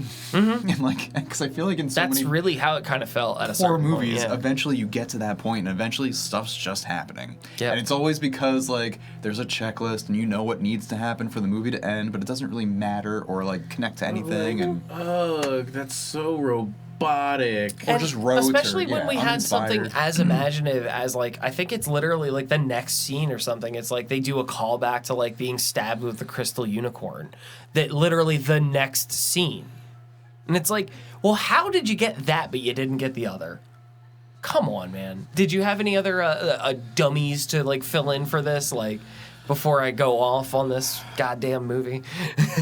I mean, like, without spoiling when we get to like the finale of it all, but like overall, just there was no heart. Like there were no eyes in this, but there was no heart in it, and it just, I feel like universally the trend will be, but also with me, is that the OGs had like, they were the founding fathers. They were the pinnacle points of like specific things. They deserve more respect. Yeah, and then when we see the 2000s, which we already said spoiler, not great, but like they get no respect. They're stripped. They get stripped Calm of down, all Rodney. like the try so hard to be their own thing. Like, I want my own thing, Dad. I don't want to be what you are. It really was like Yeah. the pissed off teenagers in movies. Yeah, and it loses what made it what it is, and like that's not a bad thing. It can happen. It can happen successfully. Yeah, sometimes But, you like, get those like things that just kind of happen. And it's like, oh, damn, that worked. lightning in a bottle. But That's it. Yeah. for a lot of these 2000s,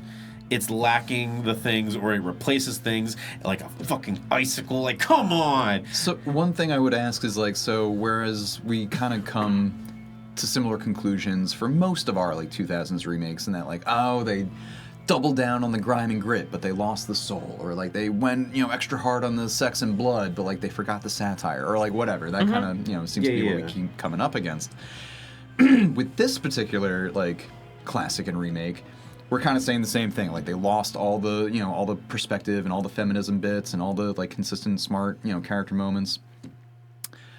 But so okay, if you're gonna like lose all the brains of your operation, do you think that this 06 version would have benefited or been like a worthwhile, maybe like fun bad movie if it leaned more into the absurdity, if it leaned more into the dumbness of it all, if it leaned more into the fuck it, let's just give him like a brainless sorority, slasher nonsense. It would have if it was written for it. Like tongue in cheek and like with the awareness. And Had it been written with that as the intent, then maybe. almost like an irreverent version of the original. Instead of trying to do it justice, be like, all right, well, fuck it then. Then it would have been, if it was written in that with that end goal in mind, it would have turned out more like a Final Destination type thing, where it is tongue in cheek and we're just having fun creating ways to kill people on film. If you're not going to be smart, then have fun. You know what I mean? Problem is it was not written that way. And so the fun. That's could not unfortunately even how really it be was edited and reshot and reshot and reshot.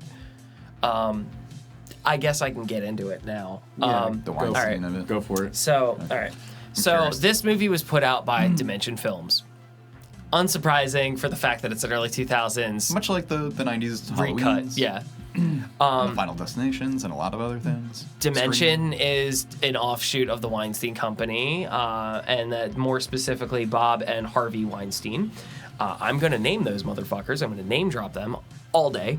Apparently, Dimension Films had called for tons of reshoots and rewrites, ultimately making Glenn Morgan's vision for the film undoable. Like obsolete. Yeah. Glenn Morgan had said in an interview that he disowns this film. It is not his anymore. He wrote it side by side with Bob Clark. He was a very good friend with Bob Clark shoot. and intended to make it a one-to-one So remake. the original director. And supposedly in that same interview, Glenn Morgan said that Bob Weinstein came into his office and urinated on the script. I was going to say, I don't know if he was being figurative. Yeah. He called the movie, he wanted it to be not this slasher. He was like, the slasher thriller genre, that's out. We need to make this more torture porn. Literally said that to him. And it showed. Which was a trend at the time, and that's the more post-extremism that I would have expected, and I'm glad that we didn't get more of it, although the British version maybe would be. So, like, all of this was ripped away, and, like, Glenn Morgan had to deal with that, and the only reason that he stayed on as the director for this film was because he had friends in it, because he cast all of the people in it, because he had worked with them on like Final Destination, and in order to keep an eye on them and make sure that they're doing okay, he stayed on to be the director. Damn. Good for him. Which is like, damn. He deserves a ribbon. Like, yes, the fact that he was like, I see where this is going, I see who's doing this, and I see what they want. Fuck them. I'm not going to let them get you guys like that. Yeah. Anyone, whether it was a teacher, counselor, neighbor, Samaritan, like anyone that ever like steps in between an abusive adult and a kid, like that or just people, like folks, like those people deserve all the recognition, all the praise. It really does suck that something that had such a great message to begin with the original, like all of that, like the nuance and the story and the message of the original, completely stripped away by none other than a fucking Weinstein. It's literally written on the fucking wall at that point. And honestly, that pisses me the fuck off more than anything. Like, this movie, take it or leave it, but like, where that's connected to, fuck them for that. Fuck those fucking guys. I fucking hate them. And I would rewatch a shot-for-shot remake. You know what I mean? Like, a lot of people find that to be like, oh, boring, or like, if you're gonna do a remake, like, put your own spin on it. But like, sometimes I feel like a one-for-one remake is useful, especially when it's like a new era. And it's like, well, God, 40 years ago, they just didn't have the tech. Like, let's do it more polished, whatever. And like, what kind of pull away camera shots can they get with like today's technology? Absolutely. So like the classic of like example of like, well, that, they tried that with Psycho and like, no, like it wasn't much of anything. And like, I hear that. That was not necessarily the choice, because that Hitchcock original doesn't like suffer from the graininess or the poor sound design or the whatever. Whereas like Black Christmas, I appreciate the charm of it, and I love that like my Blu-ray collector's edition has all that original texture. But like I could do for a cleaner, more produced, like when we finally got even the, like I was talking in the Halloween episode about how great it was in H2O to not only have like Jamie Lee Curtis back, but to have like a real production budget and some money and the all of it. But like I felt that way with even the Halloween 6 Curse of Michael Myers from 1995. Like even just going from like 88 or whatever it was to 95, like that jump in production value was, you know what I mean? Like it really would have been even something. 5 or 6 years makes a big difference. So like 10, 20, 30, 40 years, when it's not as composed as like a Hitchcock, then like give it a little really polish. would have been something to see, especially knowing that like Glenn Morgan worked with Bob Clark on the script and was like, this is our vision for it. Like, I want your blessing to do this because this movie was so cool. Now, I also just don't want to go out and say like Glenn Morgan is somebody who can't be faulted. He's a perfect person. No, at least not. I'm saying that. In this situation, yeah. in this situation alone, but. The funny thing... he thing... did murder a busload of kids the week after, so like there is that. Yeah, there is. No, but Mr. Clark has done no such thing. The interesting thing about this, though, is that with Bob Clark being so close to production in this, I had found out, like, and all this is just like through my research on it. I could be wrong. I could have found faulty sources. Who knows? But I do know that as soon as this movie came out, it was a flop. It did not do well. Oh yeah. Bob Clark, having worked with the production so closely, was like, nah, we're not going to do that. And Bob Clark immediately began writing a sequel to his original and was going to shoot it. Is that the Billy's Revenge? Well, he unfortunately died before he could complete the script. Dang. Yeah, which is, I think it was 2007 is when he passed, but it was like, he was literally like, oh shit, we're taking this back. I'm going to try and make this right. and unfortunately he was unable to do so. That's a shame. Yeah. Because this deserves a better, remake. Wholeheartedly. So it's like when the question comes is like, oh yeah, like the original or the remake. It's like, no, I'm going original all the way because 1974 had so much charm. It had so much everything. Instead of this stagnant slaughterfest thing that they wanted to make over here, It's so funny and like sad to me when like Suits or execs or whoever just think that like,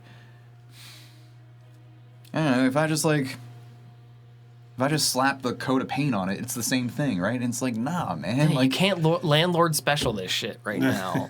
Like any clown will not like make up for, I don't know, like put myself in a corner. I don't know who a famous clown is, but this is like, you got to get like the craft has to be face there. painting yourself in the corner, huh? That's what I'm like. But like, yeah. To what you were saying before, like, not everything needs to be this thought-provoking, extensive, journey. It doesn't always have to be like that. No. There Sometimes is you can joy. just hit a person with a car, and it's like, damn, that's There's fucking joy cinema. in mindless, but like, if that's the point, Or if that's the goal. Yeah, if the goal is X, Vision and scope give are X. needed. Yeah. Yes. If the goal is Y, hit Y. But if the goal for you doesn't match, then it doesn't land. Like, That's why I like you always say, said, like, it's if it leaned more into like just the final destination-ism of it, just the fun, I'm sure it momentum, would. really, I'm sure it would have hit. It would have been a cult classic. I would predict, but like, I see how like now I'm backtracking between like the past and now and how like it's the same cycle all the time, but like it doesn't have to be. Like, yeah, the OGs were thought-provoking and great, but that's not all it takes to be a good horror movie. Like one of the instances that I can think of that I did find in looking stuff up, and this is a really interesting one. It's like the variation between the UK version and the US version. In the UK version, the producer's cut essentially is Michelle Trachtenberg's death varies from witch to witch. I was gonna ask like if there were different death scenes, Right. if there were more torture porn moments. Yes. So Michelle Man, that's crazy. Trachtenberg's death scene in the UK version has her getting the bag put over her head in the hallway by Agnes, who then proceeds to. Yeah, Agnes is a full-blown character in this one. The plot of it all. I just love that I came into this and I was like, yeah, I watched the first half of the 06 version a couple years ago and I'll never go back to it. Now I'm like, I'm gonna find the UK version, the US version. Yeah. So like how he said that his Which ultimately, if I'm doing my job right, you want to do that. So Yeah. mission accomplished. Yeah. But Actually, do you want to know? Do you want the surprise of it all? well, for the audience, you can. I'm good. Either So way. we discussed briefly about how Billy had a sister-daughter in Agnes. Unfortunately, yeah. Okay, so then And we so great. fast forward, Agnes is the one living in the house. And Billy escapes the asylum to get- join his family again. I don't Agnes- dislike that as an idea.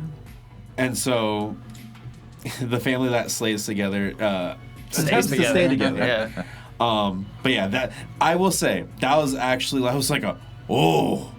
but then that was about all I got. That was, and back to Yeah, immediately. Yeah. I was like, yeah, Anyway. he still looks like Homer Simpson. yeah, the Jonas is Jonas. Yeah, Jonas was Jonathan. So in the UK version, Michelle Trachtenberg's death scene is very different from the US version. In the US version, she has a bag placed over her head. She breaks out of the bag. She tries to escape through a window and ultimately ends up meeting her fate by getting her head chopped off with an ice hockey skate. Like you do. Okay, yeah. Something that happens every day. In the UK version, Michelle Trachtenberg has the bag placed over her head she does not escape from. Agnes then proceeds to pull her down the hallway by her eye sockets and tear her eyes out and really just like mangle this girl on the floor. Oh yeah, that is the motif. They take eyes. Yes, for whatever fucking reason. Okay. That's not Not my gumdrop buttons. But that was a very torture porn. That was a rewrite that was given by the Weinsteins to the movie. They shot it. They did the Michelle Trachtenberg violent death, overtly violent death scene, And then after the fact, Glenn Morgan then reshot that scene so that way she could be a little bit more heroic in fighting off Agnes and ultimately meeting her death by getting her head chopped off, which is the US version. So it is pretty cool that his version of things still kind of bled through. Him trying to save it and preserve dignities where he could was kind of a cool thing. Yeah. No, I mean, all the effort, or all the admiration for putting so much effort into, trying your best, and then it absolutely being a train wreck, and then still, sticking it out for your people. Yeah. That's such a travesty. Yeah. As a sense of levity, though, I'll bounce back the other way because it's been very dour for the last little bit. I was gonna say, if we needed anything to pick us up, I could. I will say all of the girls in the cast did do their own stunts for this movie. That impressed the fucking hell out of me. Hell yeah. Because there was a lot of people getting thrown around and falling down stuff and jumping. and it's like the fact that they were like, let's fucking do it. Let's fucking go. That's pretty fucking cool. Hopefully they weren't made to do it, but... Kind of telling for Mary Elizabeth Winstead, too, who ended up going into some action roles. She's now part of the Star Wars universe, and she also did Tarantino's, speaking of That's Grindhouse. right, she's married to Obi-Wan Kenobi. I forgot about that. But she also did Death Proof. She did, yeah. So, she wasn't, this was not such a horrible experience that, this Final Destination, it led her back Abe to... Lincoln, Vampire Hunter. Was she also in that? So then she's again, not afraid to do genre horror adjacent type. Oh my things. god, she has so many. 10 Cloverfield Lane, The Hand That Rocks the Cradle. Mm-hmm. But more action focused in particular. The Ring 2. Wait, 10 Cloverfield Lane, directed by Dan Trachtenberg? Oh, so very cool. But no, were there any other fun fact, Dan Trachtenberg and Michelle Trachtenberg, not related at all. Dan Trachtenberg, born in Philly. Hey. This was just all of the research wormholes that my brain went on today. And we love you for that and appreciate you for that. Yeah, it's my hyper-focus be hyper-focusing. Much else about the 06 version that we wanted to get into? Is there anything else about the 19 that you wanted to at all bother 2006, I think I'm good with. I will end on the idea of good for those ladies, fuck the Weinsteins. Oh, sure. I'll second that. Always. I think I'm comfortable with. How was 19? Because I did not watch 19. I could not, in good faith, 19? put myself through watching the same movie 3 times. Not enough that I can confidently pull from it. So this was a Hulu original, if I remember correctly? 2019? No, it came out in 2019. Was it a Hulu original? I don't know if they were even... I think it was a direct to Hulu. It is on Hulu. So. I mean, it's on there. I vaguely remember it being a theater thing. Oh, wait, no, it was a Blumhouse production. That's right. It was a Blumhouse production, and I guess they got distribution rights through Hulu. So, the only name in this movie that I really remember that I enjoy them as an actor, as a performer, is Imogen Poots, who I really, really enjoy. I think she's awesome. I think she's for 28 weeks. Carrie Ools is in this movie, unfortunately, and he's amazing. We love him. Oh. But...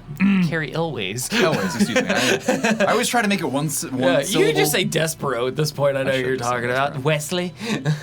But yeah, As you wish. Black Christmas I 2019. love that he got into horror. Directed by Cool. Sophia Takal, has a 1.8 on Letterboxd. I gave it a 1.5 out of 5 stars. And my review is as follows. I really wanted to like this. So disappointing. It doesn't know what tone it's trying to hit. It establishes so little while belaboring so much. I appreciate the ideas, but the execution is awful. The movie is poorly plotted and structured, and it has no sense of pacing whatsoever. The characters are barely there, or not actually interacting, just like Chris yelling at everyone. There's one character who's kind of, I guess, meant to be the Margot Kidder, provocateur, but instead of being a fun drunk who's making sexy comments and feeding champagne to children, she's this very charming. She's this very, yeah, that's charming. She's this very t-shirt feminist, not speaking to anything that matters about inequality in the workforce or the abuse and oppression of women in third world countries or the U.S. Not developed as a character whatsoever. Just this very corpo zeitgeist bullshit, non whatever. I love that Corpo has just become a thing. Thank you, Cyberpunk. It's a real chore to sit through. It's about 90% Imogen Poots looking around, confused. There's zero mystery. And watching these characters fail to articulate gender politics in 2019 is wild. All right, it really does feel like it was made in 2009. I think it tries to have its cake and eat it too. It wants to parody slashers while also elevating them, but also genuinely deconstructing rape culture, and it doesn't mix well at all. Like, not that you couldn't do those things in a slasher, and I think you very much should. See things like Body Bodies Bodies, Cold Hell, Seance, You Are Next. But nobody knows what movie they're in, and the movie doesn't really know either. It fails as a fun slasher, which, like the 06 version, at least gestures toward, and it fails as a triumphant depiction of tragic justice, which is like something you could, say for the original, and that like they thought they got the bad guy, but of course it wasn't really him. This movie actively hates itself, and I kind of do too. So, that was Joe's letterbox. That's what I have corner. to say about 2019's version of Black Christmas, but. Your tone seems very pointed. So whereas like the 06 did away with like anything resembling a perspective or like a working knowledge of gender politics or anything like that, this one really like tries to just do it too heavy-handedly, and so like they introduce a fraternity and like they're an evil frat. And, like, they, were descendants of the founders of the evil school, and they do black magic, and ba-ba-ba-ba-ba-ba-ba. And, like, I see what they were trying to do, but, like, it feels so forced, so contrived, and is a real shame. Because, again, we deserve, like, a good, modern Black Christmas. I fear we've hit the sliding scale, then, of Goldilocks, where Black Christmas 74... 74? Yeah, 74. Mm-hmm. Like, kind of did everything the way... I mean, not to say that there's a right and wrong, but it hit the mark of what it wanted to do. Then you have 06... All three times. Sorry, okay. And then 06, it skews one way, away from the themes that made it stand out to what it was, in exchange for brutality and so on, and the 2000-isms of it all. And then 2019 goes the tries to compensate, tries to split the difference. It's a min-max of it overcompensates. Yeah, I think that's the mark. Beautiful way of putting that. Like, I could not have phrased that any better. Like, I think it really does sit in that Goldilocks zone of like, no, this is what it was supposed to be, what it was meant to be. The porridge was just right on the first try. People have tried to like improve it, and it's like, nah, they nailed it on the first fucking go though. So you can try cooking that steak better, but it was already good to begin with. Like, I don't know what to tell you, man. Yeah, it's a good way to, it's a nice note to end on. Like, the original Black Christmas, perfectly cooked steak. Yeah. Dig into that this December, please and thank you. I will try to find time to watch 2019 just so I can say that I've experienced all three porridges, all three beds. I'm a real completionist, and like if you've bothered with the first two, like if you've sat through 06, go ahead and sit through 19. Not because like you should or I don't like you, but because like, you might as well understand taste the rainbow. How good the original was and how fun maybe the 06 could be because of how dour and, flailing the 19 one is. And I feel like I'd be a hypocrite to make that Goldilocks statement and not commit to the three, sizings of it all. Mm-hmm. So, Rule 3, it's got a nice ring to it. Yeah. But yeah, I think that does. I feel like does it for me. That wraps it really nicely. I feel like that'll about do it for us at the podcast downstairs. We hope you had as much fun as we did. This will be mid-December that we've just greeted our absolutely friends, right? Yeah. So, yeah. This is we're deep in the depths of a holiday season now. And you know what? While you're on your break, why don't you take the time to catch up on the previous episodes that you haven't seen? All of those are available on YouTube and wherever you get your podcast from. Listen to us while you're cooking dinner. Listen to us while you're roasting chestnuts. Yeah, roasting chestnuts, stuffing washing stockings. dishes. Doing whatever. Making cookies. You can also find us on TikTok and Instagram. Be sure to like, comment, subscribe, follow, all that fun stuff. We'd love to hear from you. We'd love to hear your thoughts. What did you think? Yuletide sentiments. If you want to just agree with us in an echo chamber, that's great. If you want to give us pushback on stuff and tell us that we didn't do our research right, go for it. Because maybe I didn't. I don't know. We're gonna answer all of your questions that we didn't know that you had. We would like to thank our producer and tech wizard, Don, as well as Not Great Entertainment for all of the help setting up the pod. During these holiday seasons and in the depths of the winter, the cold bleakness of this world, this very black Christmas that we are going to be living through, please, please, please take care of yourself. Be patient with yourself. Love yourself. You are loved. And reach out. You're never alone. Absolutely. And until next time, stay out of the basement.